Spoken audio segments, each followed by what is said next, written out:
Hi everyone, welcome to International Mantra. So hi everyone, hi, I am Deepika Chabra and today I'm going to teach you one word substitutions and it's going to help you a lot in your competitive examination. So let's start. So number one question is, one who copies the writing of others and passes it off as his own. ऐसा person जो किसी की writing को copy कर लेता है, चाहे वो लिरिक्स हो या ऐसे हो या कुछ भी रिसर्च हो, और कहता है कि ये तो मेरा है, ये मैंने लिखा है. तो आपके सामने 4 वर्ड्स हैं: बिब्लियोफिल, कैलीग्राफर, प्लेजरिस्ट, लेक्सिकोग्राफर. तो सोचिए what is the correct answer. चलो चेक करते हैं. Bibliophile. Bibliophile, biblio means books, phil means love. तो जो बुक्स को प्यार करता है उसको हम बोलते हैं बिब्लियोफिल. तो क्या ये आंसर सही है? नहीं. बी, कैलीग्राफर, जो बहुत ही सुंदर हैंड राइटिंग में लिखता है, that is called calligrapher. And D भी देख लेते हैं, lexicographer, it is related with dictionary and vocabulary. और सी है प्लेजरिस्ट. प्लेजरिस्ट का मतलब होता है जो किसी के काम को चुरा ले और कह दे कि ये तो मेरा है. तो answer is plagiarist. Answer C. तो आगे बढ़ते हैं हम. The next question is the belief that God is in everything including nature. कि भगवान सब जगह पे है, नेचर भी भगवान है. तो बताइए कौन सा आंसर है? Polytheism, pantheism, monotheism and atheism. Tell me the answer. सोचिए. ओके, तो चलिए पहले मैं आपको इनके आंसर्स बता देती, इनकी मीनिंग बताती हूँ, फिर आप चेक करो. पोली, कुछ 2 वर्ड्स को मिलाकर बनता है एक वर्ड, तो उनके मीनिंग्स हमें पता होते हैं, तो it's very easy for us to tell that which is the correct one. C, poly means many. Theism में जो थियो वर्ड है उसका मतलब होता है ब्रह्म, भगवान. तो मतलब मैनी गॉड. तो ये तो नहीं हुआ, right. Next is pantheism. Pan मतलब चारों ओर, थियो मतलब भगवान, मतलब चारों ओर भगवान है. सी, मोनोथिज्म. मोनो मतलब एक, भगवान एक ही है. एथिज्म, इट मींस भगवान है ही नहीं. अब बताइए कौन सा आंसर हुआ? Yes, the answer is pantheism, right. तो पोली मतलब मैनी, मोनो मतलब एक, पैन मतलब चारों ओर, ए मतलब है ही नहीं. So the answer is B. So आगे बढ़ते हैं. Next is the study of growing garden plants, fruits and vegetables. उस स्टडी को क्या बोलते हैं जो प्लांट्स, वेजिटेबल्स, फ्रूट्स की जाती है? तो देखते हैं. बॉटनी, ये तो आपके पास सब्जेक्ट्स भी रहा होगा. फॉरेस्ट्री, फॉरेस्ट्री मतलब जंगल. एग्रीकल्चर, इट मीन्स खेती, पशु के बारे में और इन सब चीजों की नॉलेज, इट्स कॉल्ड एग्रीकल्चर. और horticulture, horticulture means vegetable, fruits, इन सब के बारे में स्टडी करना. तो the answer is horticulture. Next, the scientific study of earthquakes. भूकंप की साइंटिफिक स्टडी को क्या बोलते हैं? A, seismology. B, geology. C, meteorology. And D, oceanography. Oceanography. So tell me which one is correct. सोचो सोचो. तो चलो मैं थोड़ा आइडिया बताती हूँ आपको, आप आंसर बताइएगा. seismology जो भूकंप के बारे में हमें आइडिया देता है, नॉलेज देता है, उसको हम बोलते हैं seismology. बी, जियोलॉजी, जो अर्थ के बारे में, उससे रिलेटेड जो नॉलेज है वो है geology. Meteorology means climate, weather, right, temperature, इसके बारे में जो नॉलेज होती है उसको मेटीरियोलॉजी बोलते हैं. Oceanography, the word is there, it's very evident, this is ocean के बारे में जो नॉलेज होती है, स्टडी होती है, उसको हम ओशियनोग्राफी बोलते हैं. सो द आंसर बताइए जल्दी से. Yes, this is seismology. आगे बढ़ते हैं. Next, A person between 90 and 100 years of age. तो चेक करते हैं. A, septuagenarian. B, octogenarian. C, nonagenarian. D, centenarian. सोचिए कौन सा लग रहा है कि 90 से 100 साल के बीच की एज वाले इंसान को क्या बोलते हैं. चलो मैं आइडिया देती हूं. सेप्ची मतलब 70 टू 79 के बीच के पर्सन को हम बोलते हैं सेप्चुजेनेरियन. ऑक्टो मतलब 80 टू 89 ईयर ओल्ड के बीच के लोग को हम बोलते हैं ऑक्टोजेनेरियन. सेंटेजेनेरियन, सेंट मतलब 100, तो जो 100 के अराउंड जो पर्सन है जिनकी एज 100 के अराउंड है तो उसे ऊपर है तो हम उसको बोलते हैं सेंटेजेनेरियन. अब बच जाता है नॉनजेनेरियन. नॉन मतलब 90 टू 99 के बीच का. तो हमारा आंसर यही है कि 90 एंड 100 इयर्स के एज के बीच को हम क्या बोलते हैं? नॉनजेनेरियन. Yes. So now let's see the next. An intense and irrational fear of heights. आप लोगों को भी कोई ना कोई डर होता है, लेकिन जब डर थोड़ा ज्यादा इंटेंस हो जाता है तो वो फोबिया में कन्वर्ट हो जाता है. तो आप बताइए क्या आपको कोई ऐसा डर है? तो देखिए सबसे पहले है इसका आंसर क्या होगा हाइट से जिसको बहुत डर लगता है. ए, क्लोस्ट्रोफोबिया. फोबिया मतलब डर. B, hydrophobia. C, acrophobia. D, xenophobia. तो चलो चेक करते हैं हाइट वाला कौन सा है. तो क्लोस्ट्रोफोबिया, क्लोज्ड का मतलब क्लोज स्पेसेस से जिनको डर लगता है, राइट? जो मतलब बंद बंद स्पेसेस में जिनको घुटन महसूस होती है तो उसको हम बोलते हैं क्लोस्ट्रोफोबिया. सेकेंड है हाइड्रो. हाइड्रो से हमें पता चल रहा है कि हाइड्रो मतलब पानी, जिसको पानी से बहुत डर लगता है. और आपको मालूम है जो रेबीज है ना, वो उस बीमारी का ये एक साइन है. तो this is like that. Next is acrophobia. जो एक्रोफोबिया है वो है हाइट से जिसको डर लगता है, तो वो है एक्रोफोबिया. Next is xenophobia. जो जेनो है इसका मतलब होता है xenophobia.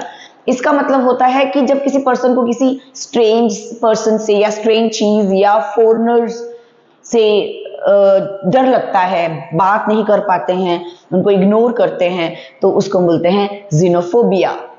Now the answer is acrophobia. चलो आगे बढ़ते हैं. सो हम पहुंच गए हैं क्वेश्चन नंबर 7 पे. तो देखिए, अ पर्सन हु कैन स्पीक और राइट इन सेवरल लैंग्वेजेस. वो पर्सन जो कि अलग अलग लैंग्वेजेस में लिख भी सकता है और बोल भी सकता है. कौन सा है वो? ए, बाइलिंगुअल. बी, पोलीग्लोट. सी, लिंग्विस्ट. D, philologist. चेक करें. बाय का मतलब होता है टू, पोली का मतलब होता है मैनी, एंड लिंग्विस्ट का मतलब होता है, तो पहले इसको समझते हैं. बाइलिंगुअल मतलब जिसको दो लैंग्वेजेस की नॉलेज हो, बोल सकता हो. और पॉलीग्लोट मतलब जिसको दो से ज्यादा लैंग्वेजेस आती हो, वो 5, 6, 7 कितनी भी हो सकती हैं. लिंग्विस्ट वो होता है जो कि लैंग्वेज की स्टडी करता है, ये कैसे डेवलप हुई, कैसे बढ़ी, तो वो लिंग्विस्ट होता है. उसको कोई लैंग्वेज आए ये जरूरी नहीं है, उसको स्टडी करनी होती है कि लैंग्वेज कैसे इवोल्व हुई. Next is philologist. फिलोलॉजिस्ट वो होता है जो कि एंशिएंट लैंग्वेजेस और उसकी जर्नी, उसके बारे में वो स्टडी करता है. तो फिर आंसर क्या हुआ हमारा? हमारा आंसर है polyglot. Now see the next one.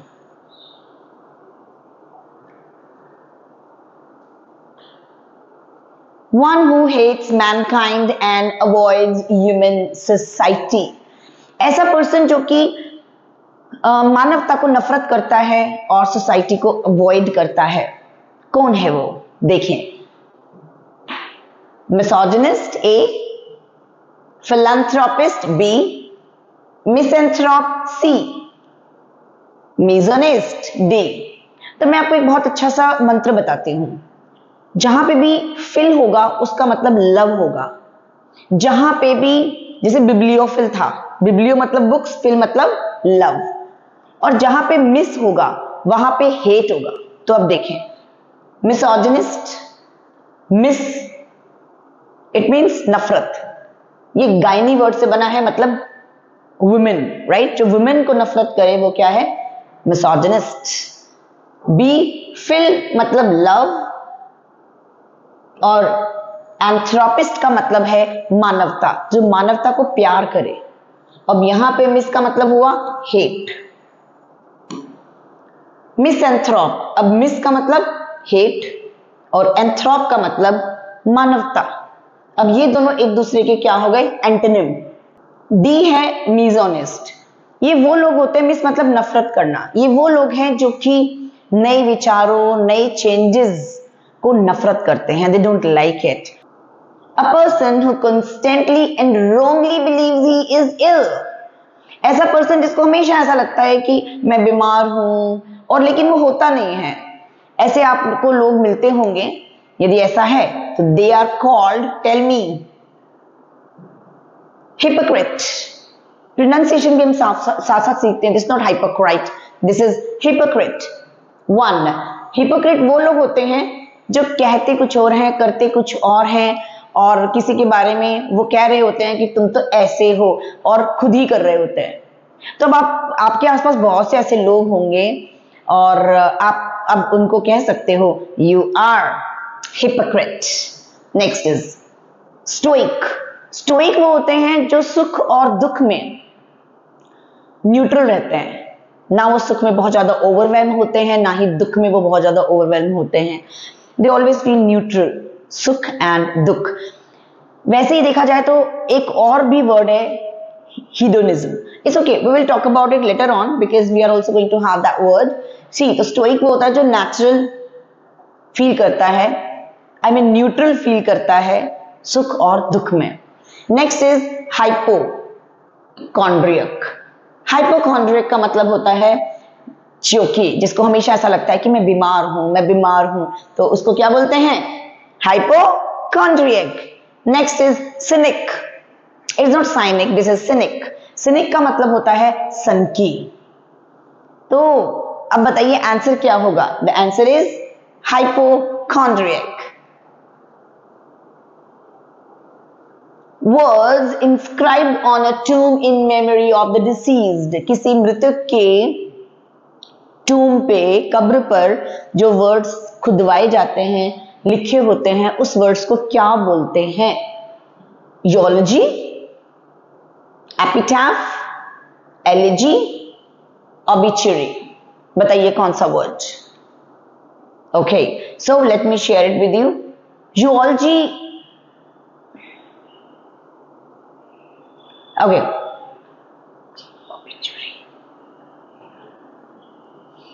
Okay, तो ए यूलॉजी। यूलॉजी का मतलब होता है जब हम किसी की डेथ पर उसके बारे में अच्छे शब्द बोल रहे होते हैं, तो वो है यूलॉजी। बी है एपिटैफ। एपिटैफ होते हैं वो वर्ड्स जो कि टूम पर इंस्क्राइब्ड होते हैं, लिखे हुए होते हैं, उसको हम बोलते हैं एपिटैफ। तो मतलब हमें अपना आंसर मिल गया, एपिटैफ। एलिजी क्या है? एलिजी है जब किसी की डेथ हो जाती है, उसके ऊपर जो पोम लिखी जाती है उसको हम बोलते हैं एलिजी। लास्ट वर्ड हमारे पास आता है वो है ऑबिचुरी। ऑबिचुरी का मतलब होता है जब किसी की डेथ की न्यूज न्यूज़पेपर में पब्लिश होती है, so this is called obituary. उस सेक्शन को हम बोलते हैं ऑबिचुरी। तो आंसर क्या है बताइए? The answer is B, epitaph. Now the scientific study of humans past and present. उस स्टडी को क्या बोलते हैं जो कि ह्यूमंस के पास्ट प्रेजेंट को स्टडी करता है और ह्यूमंस को स्टडी करता है कि कैसे ह्यूमन हुआ, डेवलप कैसे हुआ। तो चलिए, ए आर्कियोलॉजी, बी सोशियोलॉजी, सी एथनोलॉजी, डी एंथ्रोपोलॉजी। तो ए आर्कियोलॉजी। आर्कियोलॉजी होता है जब आपने सुना होगा कि पुरानी चीजों, पुराने जो सभ्यताएं थी उसकी चीजों के ऊपर जो स्टडी करता है, that is called archaeology. Sociology जो सोसाइटी की स्टडी करता है, और एथनोलॉजी, एथनोलॉजी एथनिक संस्कृति और उन सब की कंपैरिजन करना, तो ये है ethnology. And next is anthropology. Anthro मतलब मानवता, लॉजी मतलब साइंस, तो ऐसी साइंस जो कि मानव और उसकी ह्यूमन पास्ट प्रेजेंट के बारे में जो स्टडी करता है उसको हम बोलते हैं anthropology. Now let's go ahead and C the next one. One who has an excessive, exaggerated sense of self-importance. That sounds bit confusing, but I'm sure that I'm going to dispel this doubt of yours. Let's see. Egoist A, hedonist B, narcissist C, egotist D. सोचिए. Okay, so let me explain and then I will ask you the answer. One is egoist. egoist वो होता है जो कि स्वार्थी होता है, जो सबसे पहले अपना इंटरेस्ट रखता है फिर कुछ करता है, तो दैट इज कॉल्ड स्वार्थी इंसान इज egoist. hedonist. hedonist वो होता है जो सुख के बारे में ही सुख को ही भोगना चाहता है और वो पेन को अवॉइड करता है, इसको हम बोलते हैं सुख को भोगने वाला या सुख को ही सोचने वाला, खुद के सुख को सोचने वाला, इसको hedonist. नार्सिसिस्ट होते हैं वो लोग जो कि खुद को समझते हैं कि मैं ही सबसे ऊपर हूं, मैं, और सेल्फ लव कह सकते हैं हम इसके लिए, कि वो अपने आप को ही बहुत प्यार करते हैं, अपने आप को ही समझते हैं कि सब कुछ वही है, तो मिरर में देख के कहते हैं वाओ, राइट, कि मैं कितना अच्छा लग रहा हूं, तो दैट इज कॉल्ड नार्सिसिस्ट, कि मैं ही मैं हूं बस। अब हम चलते हैं डी, ईगोटिस्ट। ईगोटिस्ट वो होता है जो कि अपने आप को इम्पॉर्टेंट समझता है, खुद को ही हमेशा इंपॉर्टेंस देता है। सो these are four bits close to each other but they have their own meanings and they are different from each other in some respects. See, कौन सा आंसर होगा फिर? excessively exaggerated sense of, ये excessively exaggerated sense of self importance, self love है, वो है narcissist, right? Okay, so आगे चलते हैं। The scientific study and prediction of election trends. Election trends की जो scientific study है वो कौन सी है? Demography, Psephology, Sociology, Cartography. Sociology तो हमने पहले भी किया था। Sociology में सोशो का मतलब सोसाइटी, डेमो का मतलब है जनसंख्या, ये जनसंख्या के बारे में, उसकी ट्रेंड के बारे में डेमोग्राफी जो है वो स्टडी करता है। और कार्टोग्राफी क्या होता है? कार्टोग्राफी का मतलब होता है जो नक्शा बनाता है और मैप वगैरह, इन सब चीजों की जो स्टडी होती है वो कार्टोग्राफी होती है। स्फोलॉजी, this is our answer, this is स्फोलॉजी। ये क्या करता है कि इलेक्शन की प्रेडिक्शन करेगा, उसका ट्रेंड देखेगा कि कैसे कहाँ की तरफ इंक्लिनेशन है, कौन जीत सकता है, क्या होना चाहिए। So this is the thing, so the answer is Psephology. Now see the next one, and this is a person who loves and collects books. तो आप मुझे आंसर देंगे क्योंकि ये मैं आपको पहले बता चुकी हूं। तो A, philatelist, B, numismatist, C, bibliophile, D, curator. Yes, अब मुझे देना पड़ेगा आंसर। ओके, सो सोचा आपने, and I am sure that you must have guessed it. तो द आंसर इज ओके। सो चलिए वन बाय वन करते हैं। फिलाटेलिस्ट का मतलब होता है जो डाक की जो स्टैम्प्स वगैरह इकट्ठा करना पसंद करता है। बी है न्यूमिस्मैटिस्ट, न्यूमिस मतलब सिक्कों के बारे में बात हो रही है, तो सिक्कों को जो कलेक्ट करना पसंद करता है, numismatist. And bibliophile, this is our answer. Biblio means books, phil का मतलब love, person who loves books the most here.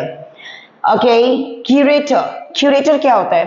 Curator जो एग्जीबिशंस होती हैं उन सब में चीजों का देखरेख करना, उस सब का ध्यान रखना, this person is called curator.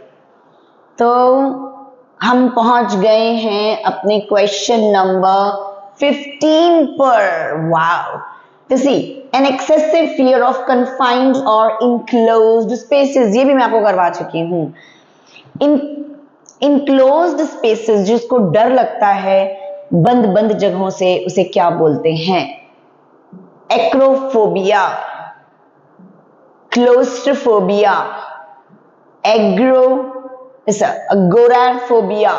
Agoraphobia, xenophobia. सोचिए, एक्रो मतलब हाइट, अगोराफोबिया इसका मतलब जिसको ओपन स्पेसेस में जाने से डर लगता है, पब्लिक में जाने से डर लगता है और वो उसको इग्नोर करता है। जेनोफोबिया, जेनो का मतलब होता है जो फॉरेनर्स या स्ट्रेंजर्स से जिसको डर लगता है और वो उससे बात करने से अवॉइड करता है, तो उसको हम बोलते हैं जेनोफोबिया। नेक्स्ट, अब हमारा आंसर आ गया है क्लोस्ट्रो, मतलब जो क्लोज्ड स्पेसेस से जिसको डर लगता है उसको बोलते हैं क्या? क्लोस्ट्रोफोबिया। आगे चलते हैं। Next is one who is unselfishly devoted to the welfare of others, जो कि दूसरों के भले के लिए, भलाई के लिए डेडिकेटेड है। ये भी हम somewhere we have already discussed, but let's see, I'm sure that now you'll be able to understand the things very clearly और आपके दिमाग में वो वर्ड रिटेन होना शुरू हो जाएगा। Misanthrope, hedonist, egoist, philanthropist. Quizzes का यही फायदा होता है कि बार बार वो वर्ड्स रिपीट होते हैं और दिमाग में बैठते रहते हैं। तो देखिए, मिस का मतलब क्या हुआ? हेट। एंथ्रोप का मतलब क्या हुआ? मानवता। हेडोनिस्ट भी हमने पहले करा था कि जो प्लेजर के बारे में ही सोचता रहता है, बस उसको यही चाहिए, and always avoids pain. Egoist भी हमारे लिए बहुत क्लियर है।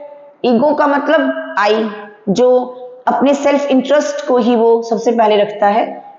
और फिलैंथ्रोपिस्ट, फिलो का मतलब हुआ लव, एंड एंथ्रोपिस्ट का मतलब हुआ मानवतावादी, जो कि मानवता को प्यार करे, उसके लिए जो भी अपना काम कर रहा है वो दिल और आत्मा से करे।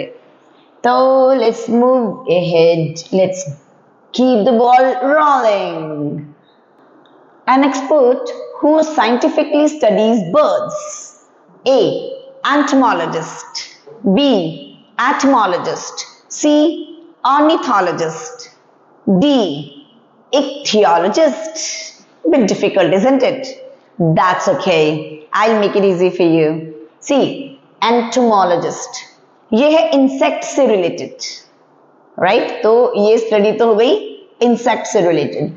बी, एटमोलॉजिस्ट, ये है वर्ड्स कैसे हुआ, उसका ओरिजिन कैसे हुआ, ये उससे रिलेटेड है।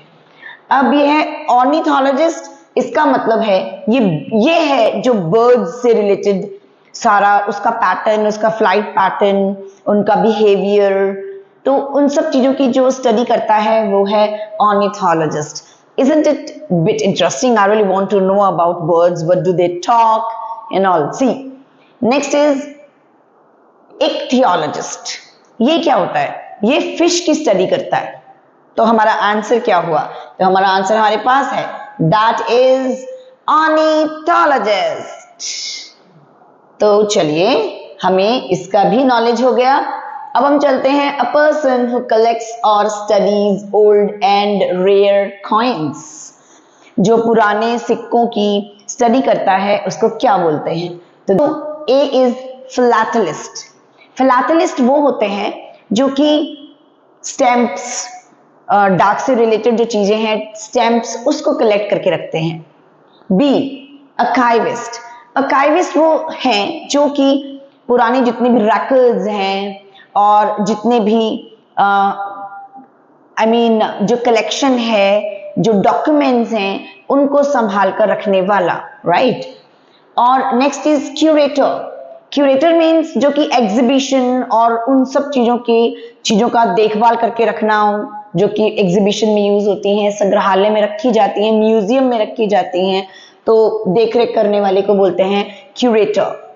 नेक्स्ट इज हमारे पास बच गया है न्यूमिस्मैटिस्ट। न्यूमिस्मैटिस्ट मीन्स जो सिक्कों को, जो रेयर सिक्के होते हैं, उसको कलेक्ट करता है और उसकी स्टडी करता है। तो अब हमारे पास आंसर है न्यूमिस्मैटिस्ट। तो आगे चलते हैं, let's see. Unfair favour shown by a person in power to his own relatives. जो कि अनफेयर अब फेवर दे देते हैं उन लोगों को जो कि आपके रिलेटिव्स हैं, उनको क्या बोलते हैं? Patronage, cronyism, nepotism, favouritism. ये वर्ड तो आपने बहुत सुना हुआ है, तो मुझे मालूम है आप मुझे आंसर दे देंगे। एंड दिस इज भाई भतीजावाद, नेपोटिज्म। अपने ही रिश्तेदारों को फेवर दे देना इज कॉल्ड नेपोटिज्म। तो पैट्रोनेज क्या है? पैट्रोनेज का मतलब होता है किसी इंस्टीट्यूशन या किसी ऑर्गेनाइजेशन या किसी पर्सन को स्पेसिफिक, इन लोगों को ज्यादा फेवर करना is called patronage. Next is cronyism. जो क्रोनिज्म है, इसका मतलब, क्रोनी का मतलब फ्रेंड्स हैं, जो फ्रेंड्स को फेवर देना is called cronyism. Next is favouritism. किसी एक, बेसिकली किसी पर्सन को यदि वो पक्षपात किया तो उसको हम बोल देते हैं इन्होंने तो फेवरेटिज्म किया है, राइट। ये किसी भी सेक्टर में हो सकता है। Next is,